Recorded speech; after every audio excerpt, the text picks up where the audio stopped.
The price of loving her. I should have known from the beginning. They say love makes you blind, but it made me deaf, dumb, and dead to every warning sign screaming around me. If only I had listened. If only I had trusted my gut, not my heart. But I was the fool who believed she was different. Her name was Elena. The kind of girl who didn't just walk into your life. She entered like a spark in dry woods, igniting everything with her smile, her eyes, her voice.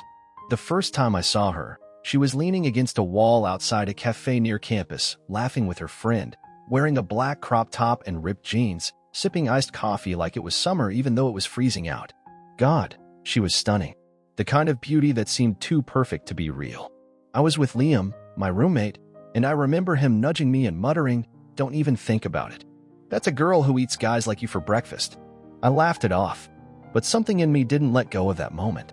3 weeks later, I matched with her on Tinder. My hand shook when I saw her name pop up. We talked for hours that night, and every night after that. She was sharp, witty, sarcastic in a way that felt like flirting disguised as insults. I loved it. She made me feel alive in ways I hadn't in years. Our first date was a disaster. My car broke down. I spilled my drink on her. We got caught in the rain. And yet, she kissed me at the end of the night. Pulled me in by my collar, lips soft and cold from the weather. Eyes lit up like I'd passed some secret test. From there, it spiraled fast. I fell. No, I dove head first. And Elena? She let me. She became everything. Late night talks till sunrise. Her head on my chest while we watched horror movies she pretended to hate. Little text in the middle of my shift. "Miss you already? Loser." I started skipping hangouts with the guys. Dropped hobbies. I didn't care. Nothing mattered more than her. The thing is, Elena knew her power. She was effortlessly magnetic. She drew people in without trying, and she thrived on it. But I didn't see that then. I just saw a girl who made me feel wanted. She met my parents after 3 months. My mom adored her. Dad said, "She's got edge." We spent Christmas at her place. She had this tiny apartment full of candles and records, and that smell of cinnamon and vanilla that always clung to her skin. I was happy. God, I was so happy. But now, looking back, I can see it. The first cracks. The way her phone was always on silent. The way she'd laugh a little too quickly when I asked who she was texting. The flirty comments on her Instagram post she never bothered to delete. I told myself I trusted her. I lied to myself harder than she ever lied to me. One night, I was at her place, she was in the shower, and her phone buzzed next to me. Normally, I'd never look. But something in my chest twisted. I told myself it was nothing. But I looked. Last night was insane. Can't stop thinking about you. When's round 2? I couldn't breathe. I sat there, phone in my shaking hands, heart crashing like a wave in my chest. The message was from someone named Jay Sweatroplets. I scrolled up. "Jay, that dress was illegal. You knew what you were doing." "Elena, did I? Maybe I just needed someone to finally take control." "Jay, you're trouble, babe." "Elena, you love it." My vision blurred. My mind tried to rationalize, bargain, deny. Maybe it was old. Maybe it was before we were official. Maybe. But the date was from last week. 3 days after I told her I loved her for the first time. 3 days after she looked me in the eyes and whispered, "I've never felt this safe before." I felt cold. Not angry. Not yet. Just cold. Hollow. She came out of the shower in one of my hoodies, hair dripping, skin glowing, smiling like she hadn't just shattered my entire world behind my back. I asked quietly, "Who's Jay?" Her smile cracked, just for a split second. Then she shrugged. "Just a friend." I showed her the phone, watched her face drain of all color. What followed was a masterclass in manipulation. She didn't cry. She didn't beg. She laughed. "Are you seriously checking my phone now? Jesus, you really are insecure." I stared at her, stunned. "Insecure? You told another guy he could take control. Do you even know what we were talking about?" Maybe it was a joke. Maybe it was flirting. Maybe I was just bored. We weren't exclusive until what? February. It was last week. She rolled her eyes. "So what?" I was drunk. It didn't mean anything. My voice cracked. "You slept with him?" She didn't answer. Just looked at me. Like she was annoyed. Like I had done something wrong. I left that night. Drove aimlessly for hours. Slept in my car outside a 7-Eleven. In the morning, she texted me. "I made a mistake. Can we talk?" Then, "Please don't throw us away over one stupid night." And I went back. God help me. I went back. She said all the right things. That she was scared of how deep her feelings were. That she sabotaged things before they got too real. That she'd never met someone who made her feel the way I did. I wanted to believe her. Because the alternative, that I was just another fool in her game, was unbearable. Things were good for a while. Almost too good. She was affectionate, attentive, almost clingy. I thought we'd grown stronger. But in reality, she'd just gotten smarter. She hid things better, became more careful, turned every moment of doubt into my issue. If I asked why she wasn't answering for hours, she'd say I was suffocating her. If I raised a concern, she'd spin it into an argument and storm off. She learned to weaponize my love. And I let her. Because I thought love meant forgiveness. Because I thought staying meant strength. Because I didn't want to lose her, not realizing I'd already lost myself. The worst part? She had me apologizing for her mistakes. I'd say sorry just to end the fights. Sorry for not trusting her. Sorry for needing reassurance. Sorry for feeling broken over what she did. My friends started to notice. Liam pulled me aside one night and said, "You're not the same, man. You look like a ghost. What's going on?" I brushed it off. Said I was tired. School, work, life. Anything but her. Because saying it out loud would make it real. But I wasn't living anymore. I was surviving inside a burning house, convincing myself the heat was love. Then came Derek, another friend. I saw his name pop up on her phone while we were watching a movie. I wasn't snooping this time. She just left it face up on the couch while she went to grab popcorn. "Derek, can't stop thinking about that kiss." "Derek, you free tonight?" I stared at the screen like it would disappear. Like my eyes were lying. My chest felt like it was caving in. When she came back, laughing and tossing popcorn at me, I couldn't even fake a smile. I asked again quietly, "Who's Derek?" She froze. This time, she didn't laugh. She stared at me, eyes narrowed like a cornered animal. "What did you see?" I didn't answer, just showed her the screen. She sighed, not in guilt, in irritation. "You're doing this again?" I felt the anger rise. "You kissed him." She sat down, arms crossed. "It wasn't like that." "Then how was it?" She looked me dead in the eyes and said, "I was drunk. It was a mistake. I stopped it." "You stopped it after the kiss?" "Yes." "Did you tell him you had a boyfriend?" Silence. "Elena." More silence. "Elena." I didn't think it mattered. It felt like the floor dropped out from under me. Like I'd fallen into some deep black place, and there was no climbing out. We fought for hours. Screaming. Crying.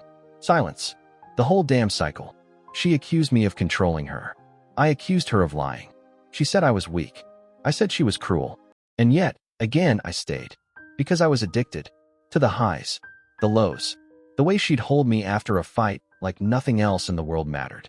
To the twisted idea that real love was supposed to hurt. We made up. Again. She promised. Again. Said it was the last time. Again. But things never really healed. They festered. We stopped talking about the future. Stopped taking pictures together. Stopped laughing. The love didn't die. It just turned toxic. Like breathing poison and calling it air. And then came the final betrayal. The one that broke me so thoroughly I've never recovered. It was a Friday night. I had just finished a late shift and went straight to her place with takeout and a bottle of wine. I had a key by then. We were practically living together. When I walked in, the lights were dim. Music playing softly. I smiled, thinking maybe she was planning something romantic. I called out, "Elena?" No answer. I walked to the bedroom, and that's when I heard it. A voice. A male voice. Laughing. Then hers. Giggling. Soft. Intimate. I froze outside the door. Then it creaked open, just enough. And what I saw, I still see it every time I close my eyes. She was straddling him, half naked, his hands on her thighs, kissing him like she used to kiss me, making sounds I thought were ours. I dropped the food. The bag hit the floor with a dull thud. They turned. She gasped, covered herself. He stood, confused. "You didn't say your boyfriend was coming." "Elena." I choked. "What the hell is this?" She didn't answer. He stepped forward like I was the intruder. "Dude, I think you should leave." I couldn't move, couldn't speak, could barely breathe. "Elena," I whispered. "Why?" And she said, without a single tear in her eye, "I didn't think you'd find out." That was it. No apology, no remorse, just that. I left. I don't remember walking to the car. I don't remember the drive. I just remember sitting in the dark, parked outside the place I used to call home, staring at my shaking hands and thinking, She never loved me. Not really. She loved what I gave her. My loyalty, my attention, my heart. She loved being adored, worshipped. But me? She didn't love me. I spiraled hard after that. Stopped going to class. Cut off my friends. Drank too much. Slept too little. Stared at photos of her like a ghost haunting its own memories. And worst of all, I blamed myself. For staying. For loving. For not seeing her mask until it was too late. But the truth? She never wore a mask. I just refused to see her face. The nights were the worst. I'd lie in bed, replaying everything. Every laugh, every kiss, every "I love you." I'd hear her voice in my head like a song stuck on repeat. And every time I'd ask myself the same question. Was any of it ever real? The moments we danced in the kitchen. The times she clung to me during storms. The way she used to say she couldn't sleep unless she heard my heartbeat. Were those lies too? Or was I just a placeholder? Because now I realized something gut-wrenching. She wasn't lonely. She was bored. And I was the background noise to her boredom. Liam found me 2 weeks later. I hadn't responded to texts. Didn't show up to his birthday. He came over, unannounced, and saw me unshaven, hollow-eyed, sitting in darkness. He didn't say anything at first. Just sat down beside me. Then, softly, "She cheated again, didn't she?" I nodded. "Different guy this time?" I nodded again. "Jesus, man." He sighed, rubbed his hands over his face. "She broke you. You know that." I laughed bitterly. "I let her." "No," he said firmly. "You trusted her.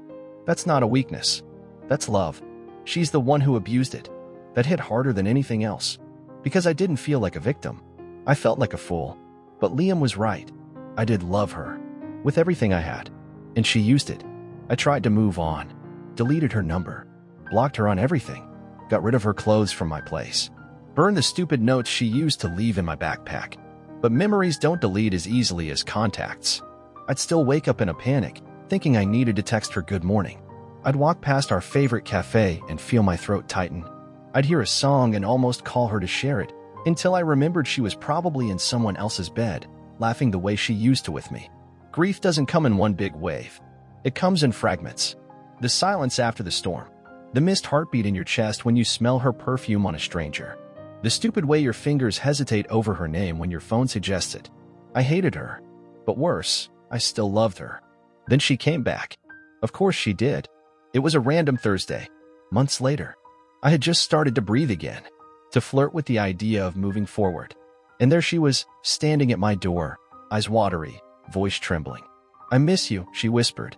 I slammed the door. She knocked again, and again, and again, until I opened it and screamed. "What the hell do you want from me?" She flinched. I need to talk." "No. You need someone to feel bad for you. Someone to fix you. I'm not that guy anymore." Tears streamed down her cheeks. Real ones, this time. Or good acting. I couldn't tell anymore. "I made a mistake. You made dozens. I still love you." I stared at her for a long time, and said the words I never thought I'd have the strength to say. "I don't." She looked gutted, like I had stabbed her, like she had just tasted the same betrayal she'd fed me 1,000 times. And for a brief second, I felt nothing. No anger, no sadness, no joy, just peace. Because the part of me that loved her had finally died. Not out of hate, not out of bitterness, but because I had finally accepted the truth. She never loved me, not the way I loved her. She loved the idea of me, the comfort, the safety, the devotion. But me, the man who worshipped her, bled for her, broke for her, I was disposable. And I was done being disposable. I closed the door. This time, it stayed closed. She texted after that. Called. Left long voicemails full of apologies, regrets, sobs. I never answered. I didn't need revenge. I didn't need closure. I just needed distance. So I rebuilt, piece by broken piece. Started running again. Went back to therapy. Reconnected with friends. Found music that didn't remind me of her. And slowly, painfully, I learned something I never expected. Healing doesn't mean forgetting. It means surviving the memory without letting it consume you. It means letting go not because they deserve peace, but because you do. Sometimes, I still see her. On the street, at a coffee shop, once at a wedding, standing alone in the corner. She always looks, always tries to catch my eye. Like she's waiting for some sign that the door is still open. But it's not. It never will be. She wore a mask the whole time. One that smiled, laughed, kissed, and lied. But when that mask finally fell off, I didn't just lose her. I found myself. And I'll never trade that for anything again. The end.